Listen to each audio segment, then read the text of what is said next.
The knocking wouldn't stop. Bang, bang, bang. It came from the cabin door. Loud. Slow.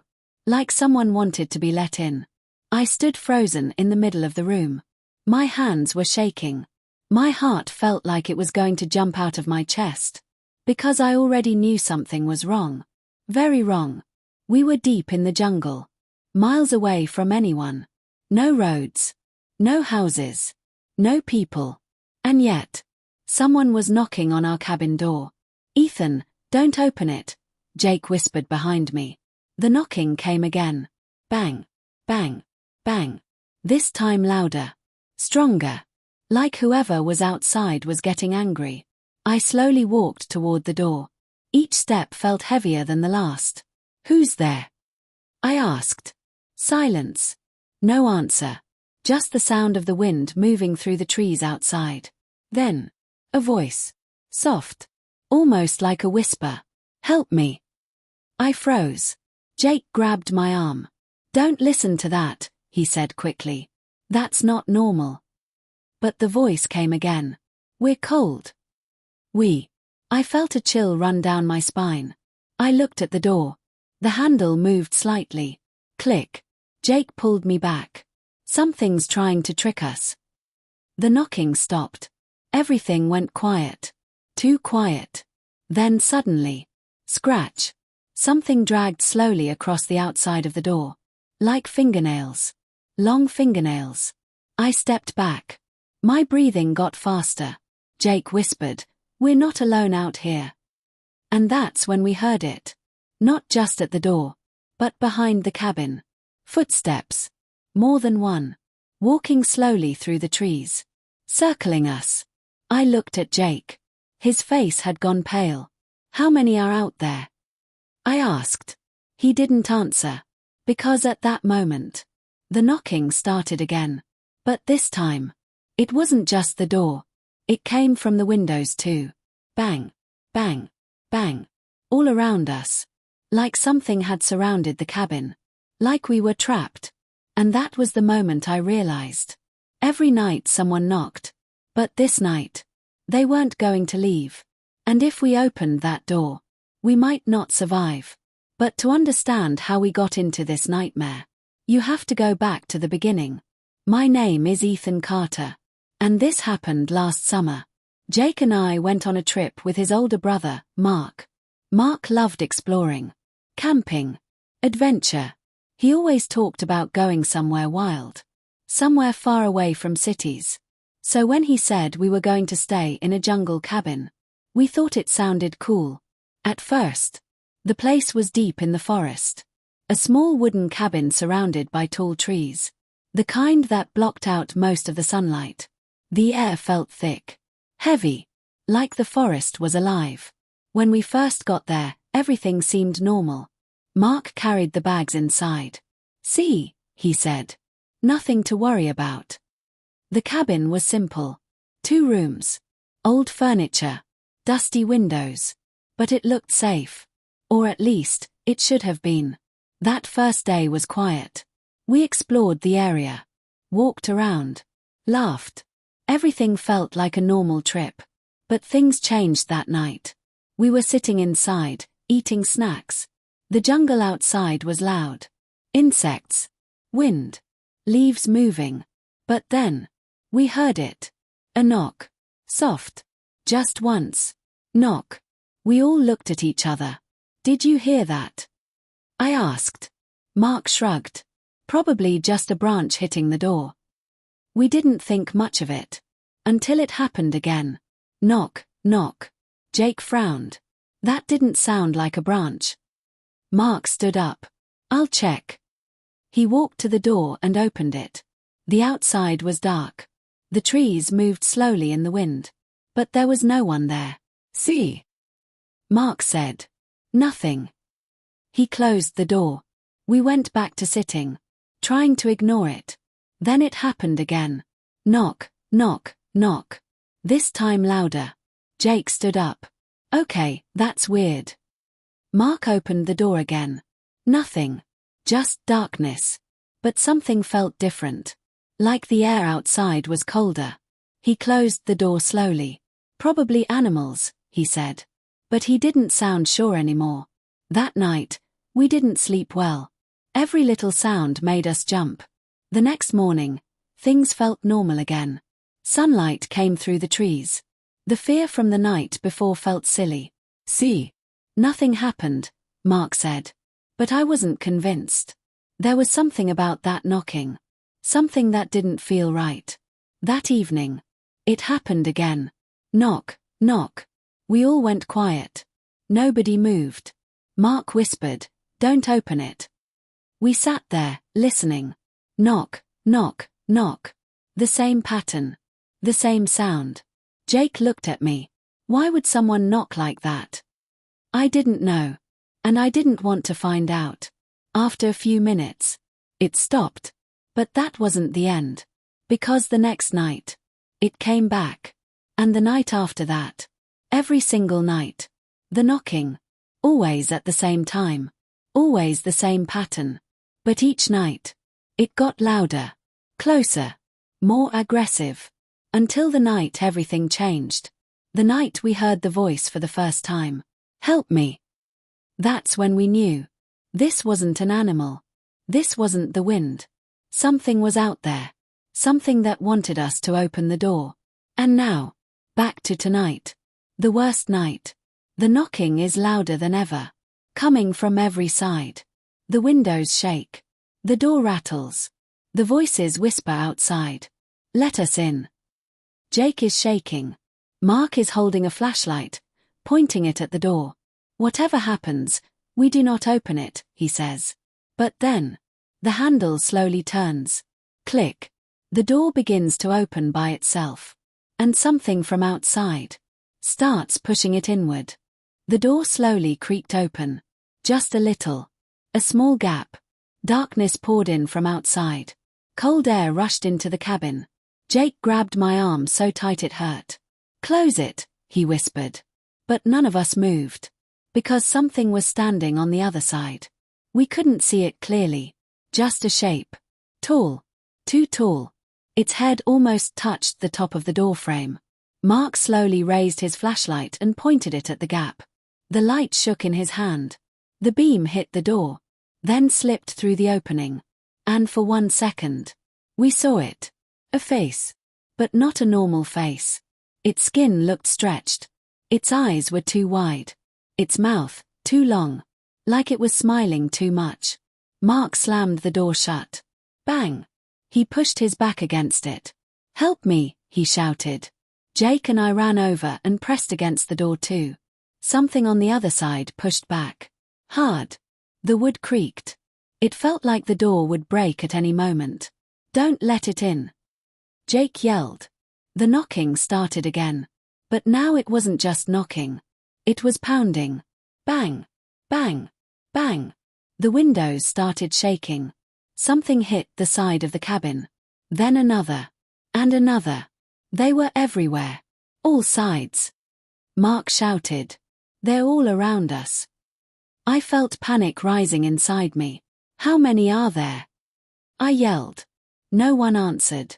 Because no one knew. Then, the voice came again. But now it wasn't soft. It was louder. Closer. "Let us in." Jake covered his ears. "Make it stop." Mark shook his head. "They're trying to trick us. Don't listen." The door shook violently. The hinges made a loud cracking sound. Crack. "It's breaking." I shouted. Mark looked around quickly. "Move the table." We let go of the door for a second and dragged the heavy wooden table across the floor. Scrape. We pushed it against the door just as something slammed into it again. Bang.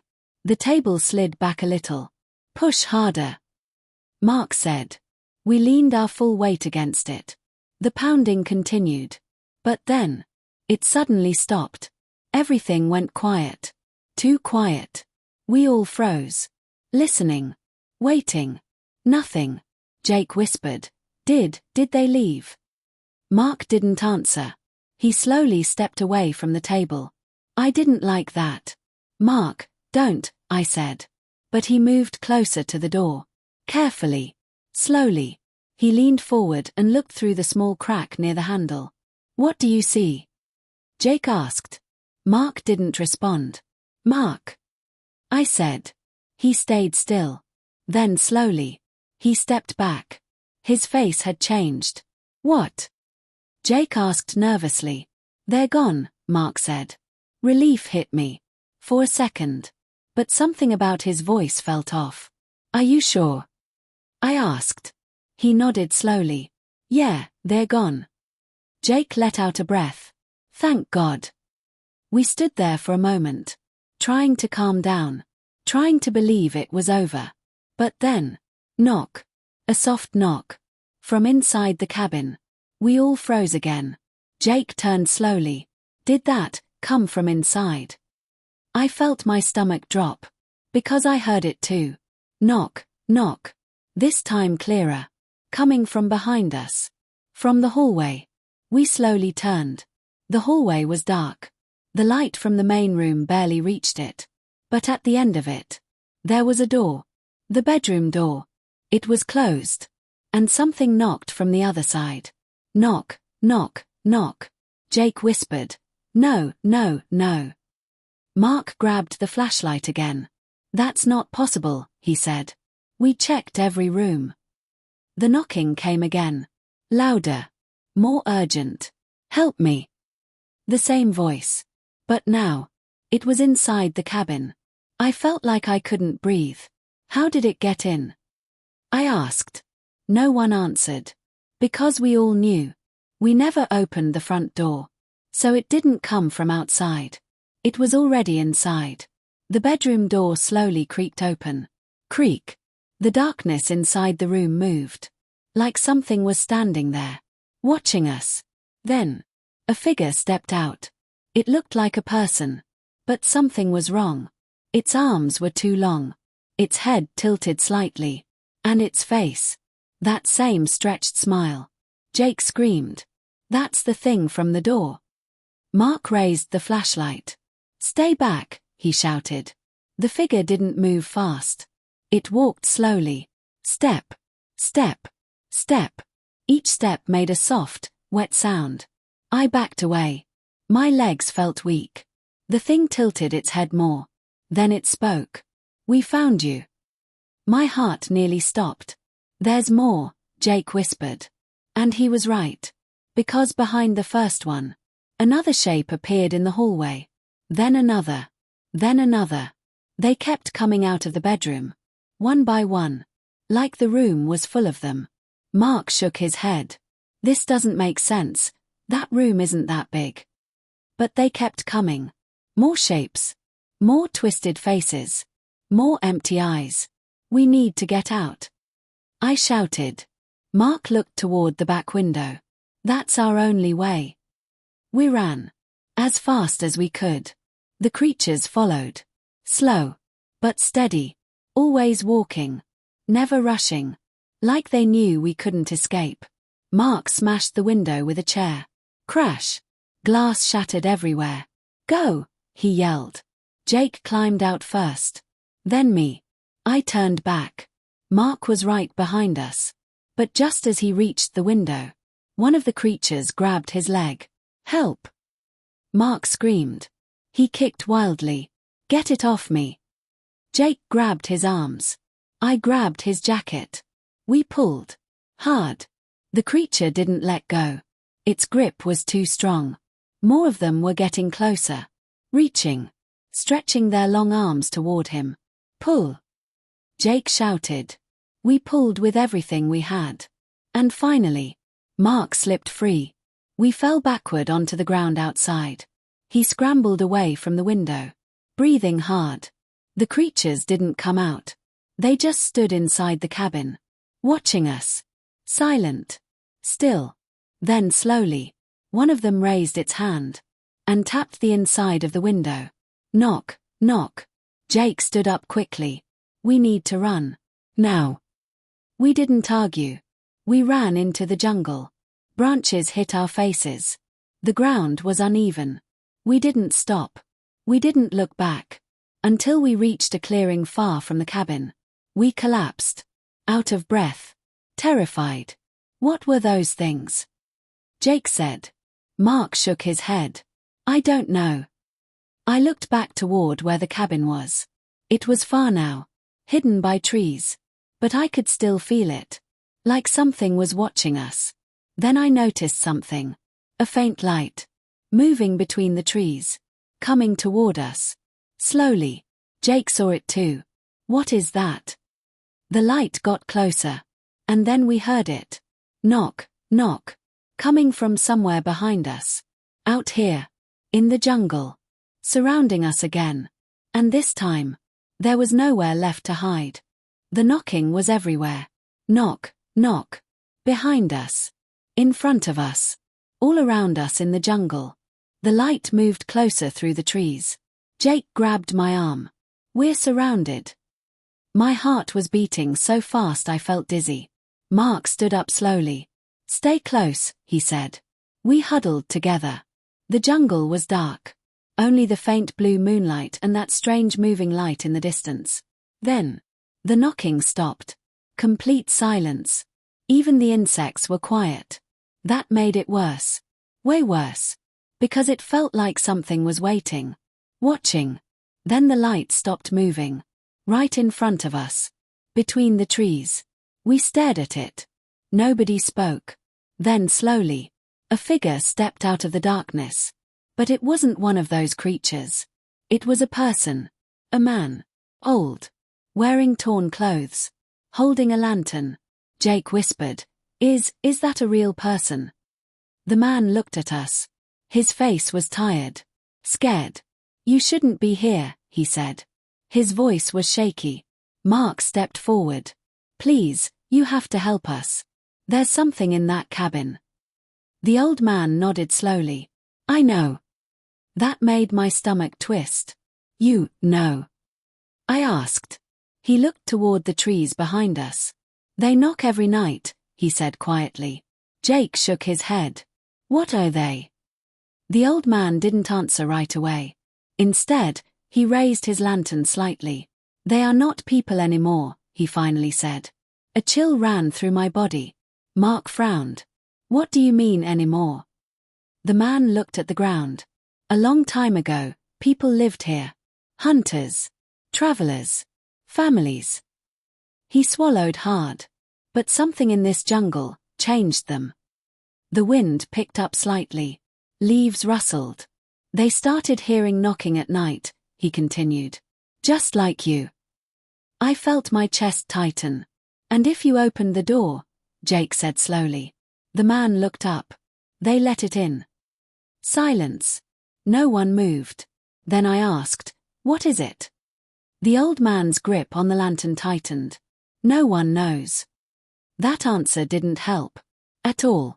Then suddenly, knock. Right behind us. We spun around. Nothing there. But the sound. It came again. Knock, knock. Closer this time. The old man stepped back quickly. They're here, he said. Jake panicked. What do we do?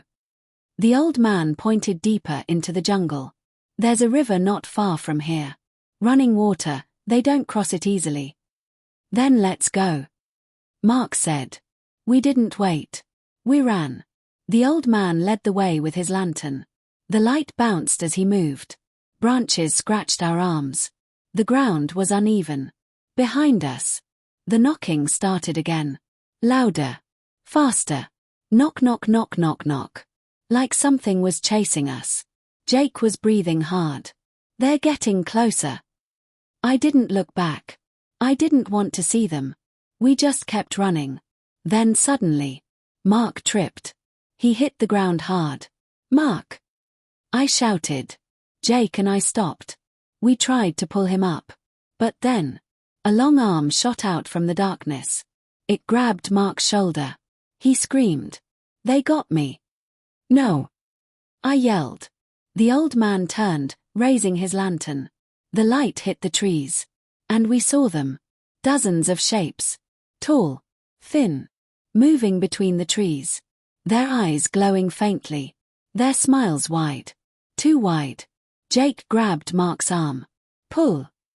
I grabbed his other side. We pulled with everything we had.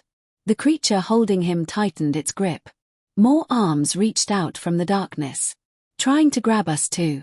Let go. Mark screamed. The old man swung his lantern forward. The light flared brighter.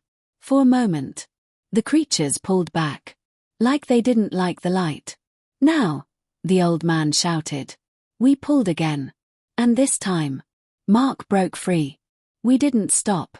We ran faster than before. The knocking turned into something worse. A mix of tapping, scratching, and whispering voices. Stay. Don't leave. We found you. Jake was crying now. I can't do this. Yes, you can. Mark shouted. Just keep running. Then, we heard it. Water. Flowing water. The river. There, the old man pointed. We burst out of the trees and reached the riverbank. The water moved fast, reflecting the moonlight. Cross it, the old man said. We didn't think. We jumped in. The water was freezing. The current was strong. But we pushed through. Step by step.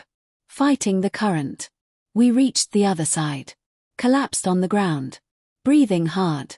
Exhausted. We looked back. The creatures stood at the edge of the river.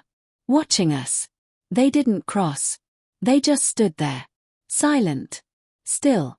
After a few seconds, they slowly stepped back into the trees. And disappeared. The knocking stopped. The jungle sounds came back. Everything felt normal again. Too normal. Jake sat up. Are we safe? The old man nodded slowly. For now. Mark looked at him. What do you mean for now? The old man didn't answer. Instead, he looked at me. His eyes serious. You heard them, didn't you? My heart dropped. I nodded slowly. Yes. He looked down. That's how it starts. A cold feeling spread through my chest. What do you mean? He stepped closer. They don't just knock on doors, he said quietly. They follow voices. I felt frozen. They remember you, he continued. They come back, again and again. Jake shook his head. No, we crossed the river. They can't reach us. The old man looked at him. They don't need to. Silence. Then I heard it. Soft. Very soft. Right behind me. Knock. I turned slowly. There was nothing there. But I could feel it. Like something was standing just inches away. Watching me. Waiting. The old man whispered. They don't knock on the cabin anymore. I felt my blood run cold. Because I already knew what he was going to say. They knock on you.